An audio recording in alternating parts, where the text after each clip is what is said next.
You know when you're out there and you're just trying to figure out when you're talking to your client, like, are they really listening to you? Or actually, are they actually thinking they're listening to their friends? Hey everybody, this is Troy from the House Heroes. There's Ryan here. We're at the Real Estate Weekly Market Update for June 1st through June 7th. And we want to tell you that, in fact, we've told you the last, eight episodes of this, the last 8 weeks, the market is on fire. And it's beyond on fire at this point. I've told several of my clients, any price that we look at, any property we see, and you get that listing and you're all excited, hey, I want to buy this, Troy, for whatever it says on the paper, $500,000. I said, no. If you want to compete and you really want this house, we're looking at writing anywhere from 2 to 5% over asking. That is actually what's happening out there. It's crazy, I know, but almost in all 4 counties, that's exactly what you want to do if you're in it to win it. So, and on top of that, there's a good chance you're removing the appraisal contingency on top of it. All kinds of contingencies, right? I've seen that all. Shorting everything and removing a lot. You know, before we talked about, hey, to write the perfect offer, and this happened about a month ago, we'd add the coronavirus addendum. Do you know how many people will say to me, if I sent over the coronavirus addendum today, we don't care about the coronavirus addendum, no more. What we do care about is selling real estate. We won't even look at your offer if you include the coronavirus addendum. Yeah, it's crazy. We used it for about 2 weeks, and then it was obsolete. I almost lost 2 sales over it. I got 2 sales because I actually went back to the agent and said, just counter it out. Give me a shot. Right, exactly. So it's just kind of crazy right now. It's literally crazy. So Ryan, tell us what's in the news, man. Yeah, let's jump into it. So obviously we have new data coming in.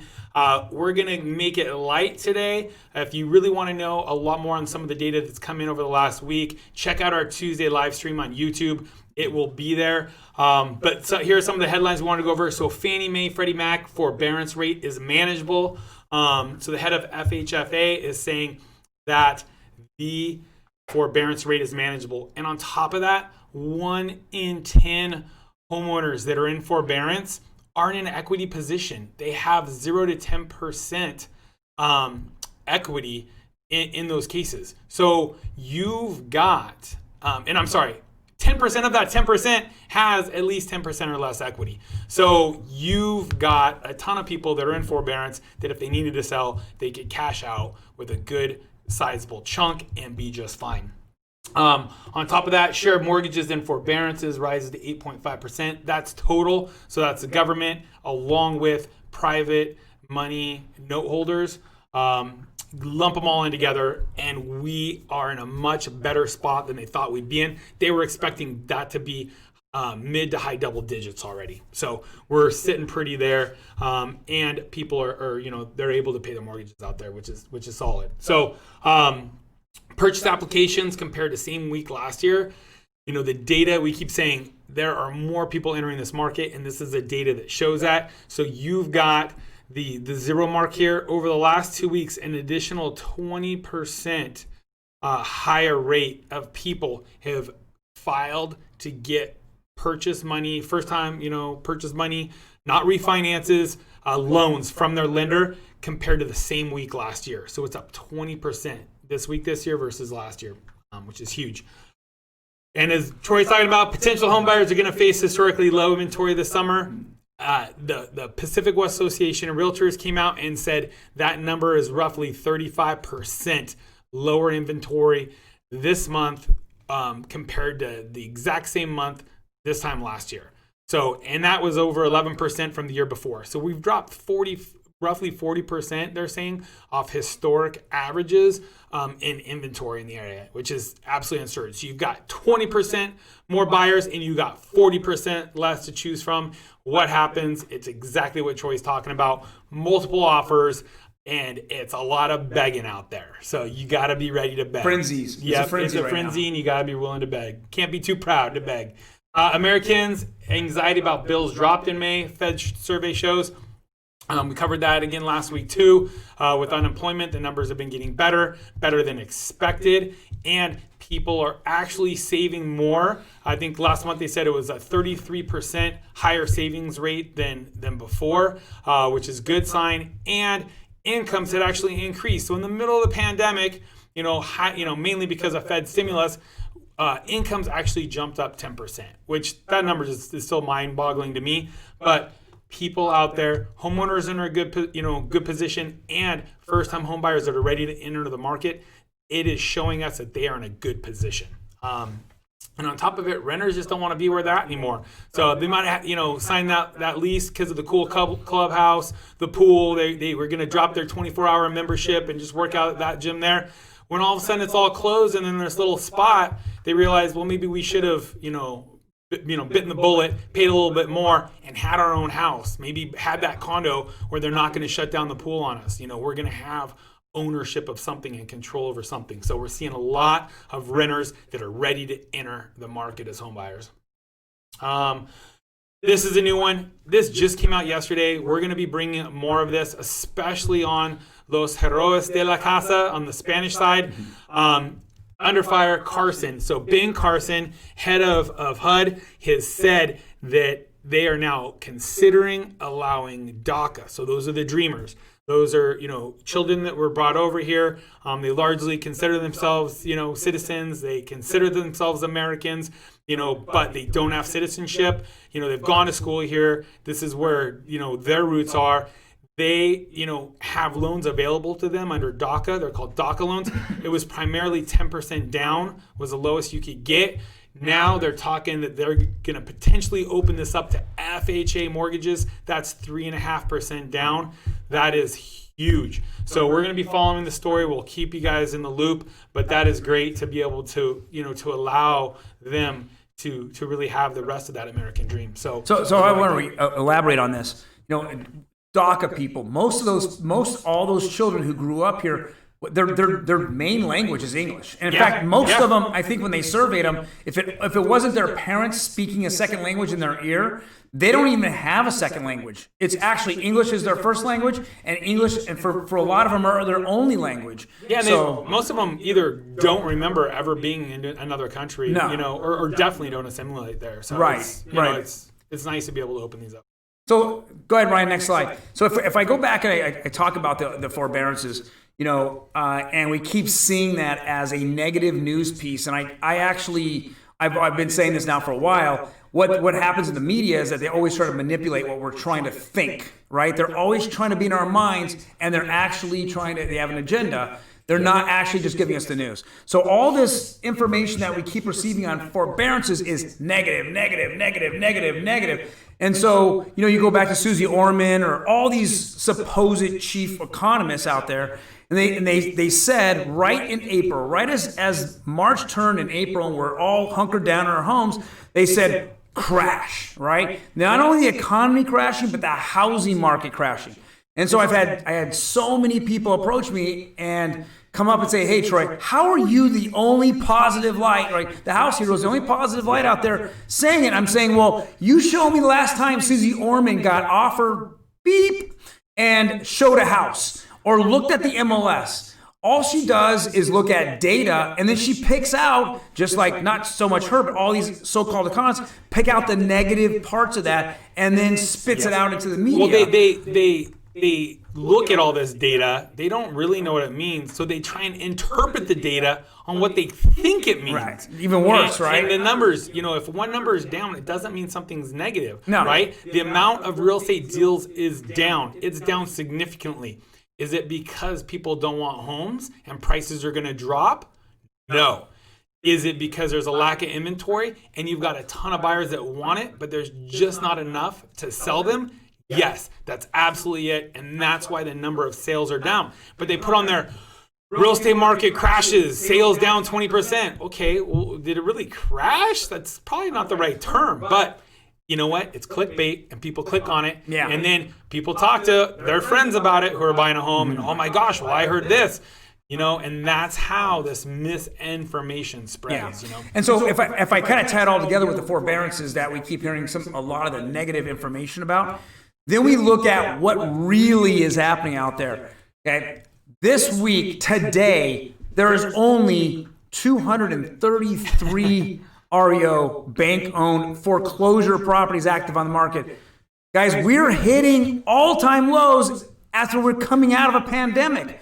right? And after all the namesayers, all the top economic, forecasters out there on real estate saying we're crashing, if we were crashing, this number would be skyrocketing through the roof.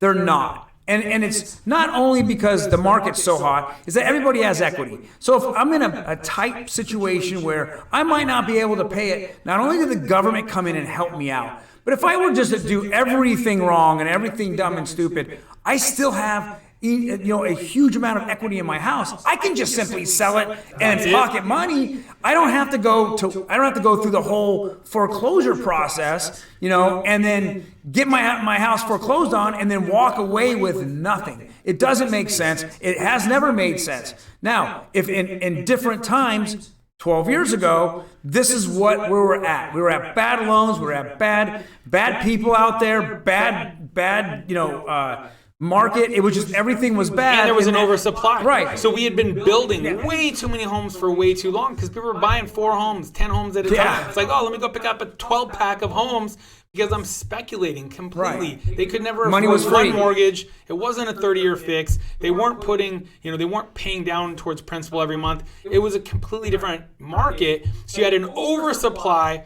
and low demand. So nobody wanted to come in if somebody was in default and rescue them. Right now, if you're in default and you've got equity and you put that home on the market, you're going to have a line around the corner of people who want to come in and look at your home and buy your home at market value, or even fight over it and get it higher than that. So that's why we really see these number of REOs dropping, and we're assuming that they're going to continue. Right. My call is that this is going to continue to drop because there are way too many buyers out there who want to buy the home, and people just aren't upside down. We see it from the forbearance numbers that came through. That yes, you got 4.3 million people in forbearance. It's 8.8% of overall market, but of that, 1/3 aren't even using their forbearance. They're still paying. And then, so you've got 10%, 1 in 10, they're, only 1 in 10 is in a low equity position, right? So, and they're calling low equity less than 10%. Well, we know it only is going to take roughly 5 to 7% to get out of your house, and with things going up in the market regularly, it looks like there's such a minuscule percentage of the market that if they need to dump their home, that they're actually upside down and won't be able to get out of it. Yeah. So, and if just the last several weeks, we're looking at a 10% drop every single week on this number. And this is just these are real numbers. This isn't forecasts or predictions, or I don't got my crystal ball here, or I'm not popping a genie out of a bottle. And this covers a pretty large area. It's CRMLS just everywhere it covers. So right. wherever the combined San Bernardino, Riverside, MLS Orange, areas, LA counties. Yeah. Right. So it's huge. California regional MLS. It's pretty big. It's one of the biggest in the United States. Yep. Right. Definitely. So next slide here, and this is what we do every single week.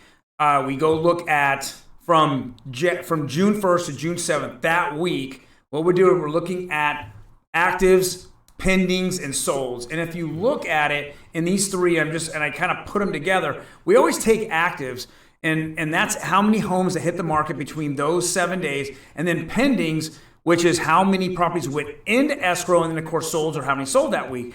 I mean, we're just, as we're going to see here in a minute, have a 4-week rolling average. We're continually seeing more properties going pending and a lot more properties being sold. We're in a real tight situation here in the housing market because we're simply, 26 to 33% less inventory, but there is more buyers in the market than there were ever before. So we're just seeing this crush, and this is really, really turning home prices. And I really expect a good bump of 5 to 10% in the next, next 30 days. I really see this bump. Every offer I have put in, and I'm putting in anywhere, again, I told at the very beginning, I said anywhere from 2 to 5% higher than what the asking price is. I prepare every single client for that. I have won 1 out of the last 6 offers I put in that way. Think about that. 1 of the last 6. Everything has gone 5% over asking price. Every single property except the one that I won, right? except the one that I won. So here's a 4-week rolling average here for Los Angeles County. As we're seeing, inventory should not be going down because as a month ago, May 11th, we were in a pandemic. We were supposed to be hunkered down. We were now partying and having fun and wanting to sell houses. Actually, no, we're doing the exact opposite. We're supposed to be, shielding in place or, now if you look at it, look how many homes hit the market the week of the 1st through the 7th this month. Not many. But what's scary is the next thing is the pendings. My goodness. Through the roof. We're 10%, we're over 10% higher on pendings than we are actives. That is scary. That just means inventory is just not there to handle demand. And then as you see it, as we continue to see the climb here in pendings, we're seeing climb in solds. And we're going to continue to see that climb go up and up and up. I can't predict that pendings will continue to go up because there's a point where they just don't have the inventory again. Yeah. We're back to that point. Sold out. Yeah, sold, you'll absolutely say. So, Ryan, show us the San Bernardino numbers. I want to reflect on this. I mean, it was 3 weeks ago where, we're like, wow, so 3 weeks, a month ago, where we're sitting in here talking about, wow, there's actually 1,200 homes that hit the market and only 946 went pending. And then we kind of broke it down and, yeah, but, a third of these went right off the market on hold because they want to sell it, but they're not going to show it. Holds, and then you had the cancel and withdrawals. So we're like, all right, well, obviously LA County and Orange County are the ones with higher purchase prices. And because of that, they've got issues with the jumbo loans, that liquidity just wasn't there in the jumbo loans. Now, what's interesting is jumbo loans still aren't back in full swing. There are some lenders doing them. They've got a lot more rigid guidelines. You've got to have higher credit, 6 months of reserves. There's so many layers of things and criteria that have to be met to be able to get a jumbo loan right now. But we are still seeing pendings just completely take off and far surpass what's really coming on the market. So that just blows me away. I mean, in a month's time, it's just night and day difference. Yeah. Well, these are even more scarier. You think LA County? We County? knew this was going. This is the affordability, right? Affordable houses. It really is just getting crushed. Anything that's under 350, 400,000 is just being bought up in any condition. Before, if you look back at some of our updates, a month ago or even 2 months ago, you'll see that we're saying anything that was fixed up or updated or, new countertops, new kitchens, new flooring, new paint, those flying off the market and everything that was kind of hanging out a little bit was all the beat up properties. That day's over with. Beat up properties are getting sucked up like crazy. Yeah. Look at these numbers. Look at these numbers, Ryan. Yeah. The 2 for 1. So for every home that goes active, 2 are being sold. Yeah. You got, 394 here and 714 here. And that some of these are also in that week, that same week that you had 394 new ones hit, some are canceling or withdrawn, decided not to sell. I've had clients where we're getting ready to put an offer in on a property, and I talked to that other agent. They're like, well, they decided not to sell because they were worried they couldn't move up and find anything they wanted. Yeah. So, boom, just less inventory out there. Right. Yep. We cannot sustain, obviously, the pendings to be, 80% higher than the actives. It just isn't sustainable. Otherwise, we're going to see this particular county go just up in price and down in sales because there's just not enough inventory. Well, and that's the thing is you've talked about it to me this week twice. We've got clients that are, they're capped at FHA loan limits. They're capped at high balance loan limits. Right. They're capped. And so they just can't go any higher. And so what happens is until those guidelines change and loan limits are raised, you get more infighting at those top levels. Yeah. Anybody out there that's looking for homes, I say this, there's no such thing as buyer paying closing costs anymore. Nope. These are things that have left the market. Buyer not paying closing costs. You having a full 17 days to do, inspection contingency. You have a full 21 days to do loan contingency. Yep. But, the seller doesn't want 30-day escrows. Any vacant property wants to be done at a fire speed. I've been writing offers at 21 to 24 days, and I'm making sure that all my clients, when they begin the home process, that they give all their information up front and that it's actually now being submitted into an underwriter. So I have an underwritten approval. So when I do talk to an agent, I can say I close in 21 days. then they're looking at my offer over all the other offers because I have that little advantage. Now, there's 4 or 5 other little advantages out there, but that advantage is really big. That's key. That's key. Going that extra step. Make sure you've got all of your paperwork in to that lender. Tell them you want to go through full underwriting. All that you need, it'll be approved, TBD, to be determined on the property address and that appraisal. Get it through because you're going to look so much stronger when you're putting in offers. But just know, it's a contact sport out there. You got to go and see as many homes as possible. You got to write as many offers as possible. You will get the right home.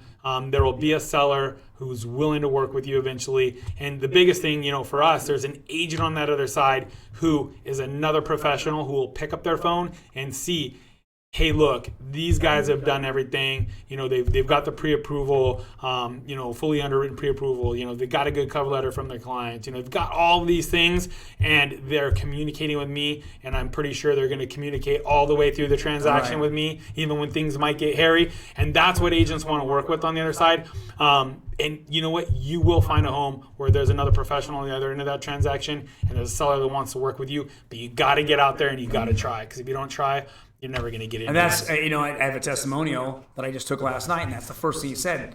My client, who I just gave their keys to, and he said, he just looked right in my camera and said, everyone out there, if you're afraid, you got to go for it. You just got to go for it. He goes, it's just, I'm tired of paying almost what I'm paying on my mortgage. I'm paying it rent. And if I didn't make the decision now, and I put it off for another year, I'm literally going to get rented. The rent continues to rise. I'm just going to get, basically, I'm going to have to be looking for other places because I won't have the money to actually pay my rent. Versus now I have a fixed 30 years of the exact same payment that I know I can actually afford. Afford. Right. So, hey guys, thank you very much. If you like us, definitely subscribe to our channels. We're on Facebook, Instagram, YouTube. Now we just made our way into TikTok and Pinterest.